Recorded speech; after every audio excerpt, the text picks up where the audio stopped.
Jesus arrested. While he was still speaking, Judas, one of the 12, arrived. With him was a large crowd armed with swords and clubs, sent from the chief priests and the elders of the people. Now the betrayer had arranged a signal with them. "The one I kiss is the man. Arrest him." Going at once to Jesus, Judas said, "Greetings, Rabbi," and kissed him. Jesus replied, "Do what you came for, friend." Then the men stepped forward, seized Jesus, and arrested him. With that, one of Jesus' companions reached for his sword, drew it out, and struck the servant of the high priest, cutting off his ear. "Put your sword back in its place," Jesus said to him, "for all who draw the sword will die by the sword.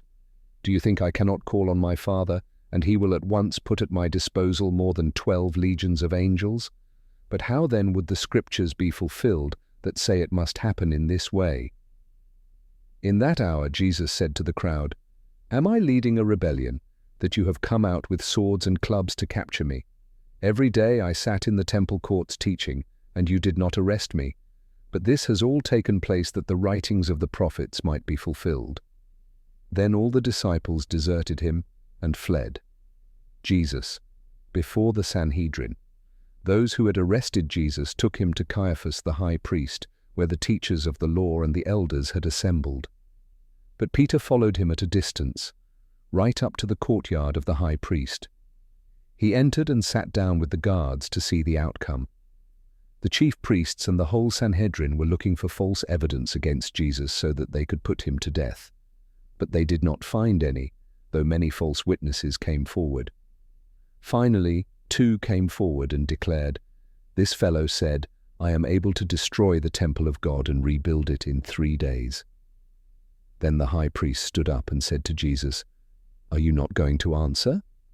What is this testimony that these men are bringing against you?" But Jesus remained silent.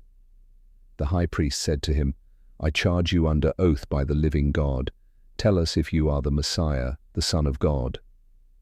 "You have said so," Jesus replied, "but I say to all of you, from now on you will see the Son of Man sitting at the right hand of the Mighty One and coming on the clouds of heaven." Then the high priest tore his clothes and said, "He has spoken blasphemy. Why do we need any more witnesses? Look, now you have heard the blasphemy. What do you think?" "He is worthy of death," they answered. Then they spit in his face and struck him with their fists. Others slapped him and said, "Prophesy to us, Messiah. Who hit you?"